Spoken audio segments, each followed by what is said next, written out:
mean, this has been a long time in the making. When I was a kid, all I wanted to be was on TV. I don't want nothing else. I got hit over the head with that. You can't come from my school in 1968 and make the statement that you want to be on TV. The teacher clearly said, "Do you know anybody on TV?" No. Have you ever? No. Have you ever been on TV? No. Anybody in the school? No. And she was destroying my dream. She said, tell him what you wrote on your paper. I said, I want to be on TV. He said, what you write that on paper for? I said, because that's what the teacher asked me. She said, Slick, just whoop him, because he ain't got no business writing that stuff on the paper. He said, what you put on the paper, boy? I said, I want to be on TV. He said, well, what's wrong with that? But my father told me to just keep the faith, keep believing in that. He said, well, Bill, this boy can be on TV if he want to. No, he can't, Slick. He got to write what that teacher say put on paper. He said, boy, go on in your room. I'm coming in there.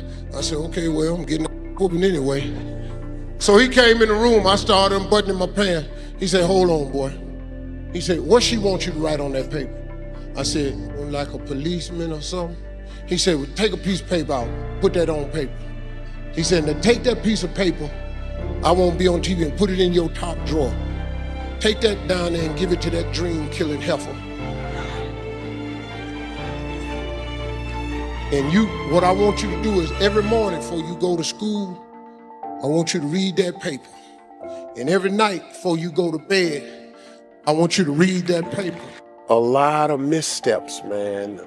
Flunking out of college, getting fired from some pretty cool jobs, and then, becoming homeless, breaking off into stand-up at 27, becoming homeless for 3 years, living in a car, driving up and down the road, trying to make it, all with this notion that one day I was gonna have the Steve Harvey show. I just couldn't understand why it couldn't be. You got to be tough, because the road to success is always under construction. It's never a clear path to success. The people who become successful are the people who have a relentless attitude. And you just got to hang in there through the bad breaks, because the bad breaks is coming, but they usually come right before the big break is about to happen. You get a series of bad breaks and it stumbles up a lot of people. My life and my success is to say to anyone, you can stumble, you can fall, you can get back up again. That God is forgiving.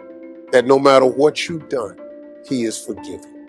So I just kept the faith about it, man. And I attribute that to a lot of faith. My mother was a praying person. I believe in that wholeheartedly. That has a tremendous part to do with your success. It's in relation to your relationship with God. A lot of people don't want to hear that, but hey, what you want, you ask me, I'm gonna tell you what's happening with me. I can't be ashamed of that, because you ain't really feeling it. Well, that's you. I happen to believe that. And so I think through all of those prayers and stuff, I got through the cracks and crevices, man, and that I looked up and I was 39 years old and I was on TV. But it took 39 years to get there. And it was a lot of years when it didn't look like it was gonna happen, but it did. And I'm here now, and now this is a daytime show that bears that name, the Steve Harvey Show. I mean, you can't tell me it doesn't work, because I'm living proof. I mean, look at this stuff. This is for me. That's crazy.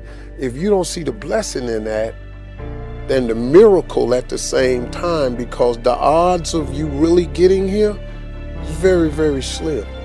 So I have to believe that prayer had a big part. Listen, man, no matter what you've done, you have the right to be forgiven. I don't let nobody hold me to the mistakes I made. Look, man, once God forgive me, I'm through with you. You can feel how you want to feel about me, but you can't drive your car looking in the rearview mirror. See, you got to get your eyes off the past and look at where you're going. And when you're going through these funky situations where you ain't quite right and you know you ain't quite right, that's cool, because God know you ain't right either. But he let you wake up every day in spite of, because he still got a plan for you. So what you got to do is you got to say, okay, man, hold up. Am I sick of me yet? Am I sick and tired of being sick and tired? Am I through with spinning my wheels, going along with the crowd, not knowing what's my next move? Sit yourself down, man. See, this is cool to do. Sit yourself down by yourself with your God. Whoever, whatever you call him. You call him Allah, Jehovah, don't make me no difference. Whatever, it ain't but one. We got names for him, but it ain't but one. Sit down with whoever that is. Talk to him and say, hey, look, I need some help here because I'm making a bunch of mistakes. I'm messing up my life. Just realize, man, everybody make mistakes. And if the mistakes you're going through are going to help you become the person you need to be later on.